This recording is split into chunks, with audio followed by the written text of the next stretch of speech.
नमस्कार दोस्तों, आज हम एक ऐसी कहानी पर बात करेंगे जो आपके दिल को झकझोर कर रख देगी। कोलकाता के आरजी कर मेडिकल कॉलेज की एक ट्रेनी महिला डॉक्टर के साथ जो भी कुछ हुआ उसने पूरे देश को सदमे में डाल दिया है। एक डॉक्टर जिसका काम लोगों की जान बचाना है, उसे ही इस निर्ममता का शिकार होना पड़ा।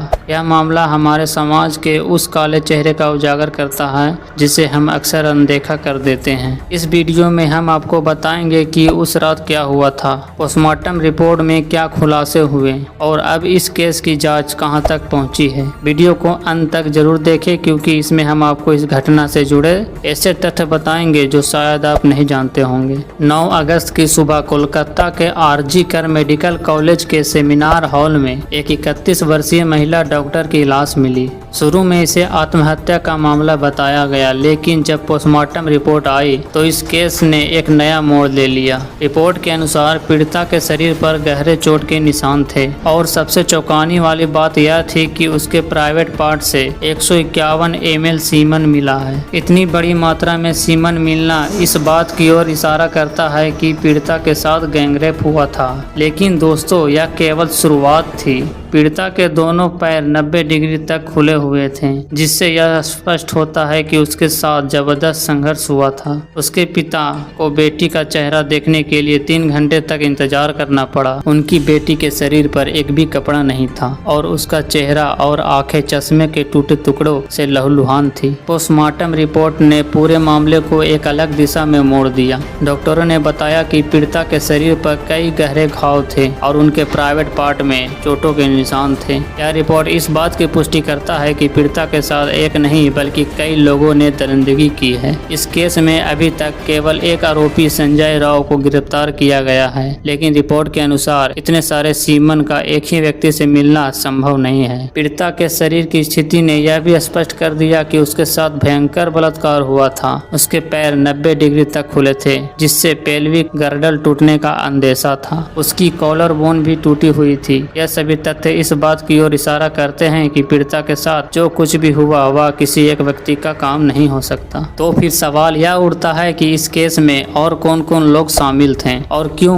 अभी तक इन्हें गिरफ्तार नहीं किया गया है। कोलकाता पुलिस ने इस केस में एक आरोपी संजय राव को गिरफ्तार किया है, जो अस्पताल की पुलिस चौकी में तैनात था। सीसीटीवी फुटेज में उसे सुबह 4 बजे अस्पताल की इमरजेंसी बिल्डिंग में प्रवेश करते हुए देखा गया था। 40 मिनट बाद जब वह बिल्डिंग से बाहर निकला तो उसके कान या गले में एयरफोन नहीं था जो पहले था। पुलिस ने घटना स्थल से मिले एक फटे हुए एयरफोन के आधार पर उसकी गिरफ्तारी की। लेकिन दोस्तों, क्या यह मामला इतना सरल हो सकता है? क्या संजय राव इस जघन्य अपराध का अकेला गुनाहगार है या फिर इसमें और लोग भी शामिल है? इस केस में सबसे बड़ा सवाल यह उठता है कि पुलिस और अस्पताल प्रशासन की भूमिका क्या है। पोस्टमार्टम रिपोर्ट और घटना स्थल से मिले सबूतों के बावजूद अब तक केवल एक आरोपी को गिरफ्तार हुई है। क्या पुलिस और प्रशासन इस मामले को दबाने की कोशिश कर रहे हैं? पीड़िता के पिता ने भी इस बात का आरोप लगाया है कि उसकी बेटी के साथ बलात्कार हुआ और उसे बेरहमी से मारा गया, लेकिन प्रशासन सच्चाई को छिपाने की कोशिश कर रहा है। इतना ही नहीं, घटना के बाद से ही अस्पताल के डॉक्टर और स्टाफ इस मामले में निष्पक्ष जांच की मांग कर रहे हैं। सरकार ने मामले को सीबीआई को सौंप दिया है, लेकिन क्या यह पर्याप्त है? क्या सीबीआई इस मामले में न्याय दिला पाएगी? इस घटना ने पूरे देश को झकझोर कर रख दिया है। डॉक्टरों और छात्रों ने काम छोड़कर इस मामले में न्याय की मांग की है। पूरे देश में विरोध प्रदर्शन हो रहा है। खासकर कोलकाता में मेडिकल समुदाय में एक आक्रोश की लहर है जो महिलाओं के खिलाफ हो रहे अवरोध पर अंकुश लगाने की मांग कर रही है। इस केस ने समाज में महिलाओं की सुरक्षा को लेकर गंभीर सवाल खड़े कर दिए हैं। दोस्तों, यह मामला सिर्फ एक हत्या का नहीं है, बल्कि हमारे समाज में व्याप्त उन बुराइयों का भी है जिन्हें हम अक्सर नजरअंदाज कर देते हैं। इस घटना में शामिल हर आरोपी को सख्त से सख्त सजा मिलनी चाहिए ताकि भविष्य में ऐसी घटनाएं दोबारा ना हो। आप इस मामले को लेकर क्या सोचते हैं? क्या आपको लगता है कि इस केस में और भी दोषी हैं जिन्हें पकड़ना बाकी है? अपने विचार कमेंट्स में जरूर बताएं। अगर आपको यह वीडियो जानकारी पूर्ण लगा हो तो इसे लाइक और शेयर करें और अगर आप हमारे चैनल पर नए हैं तो सब्सक्राइब करना ना भूलें।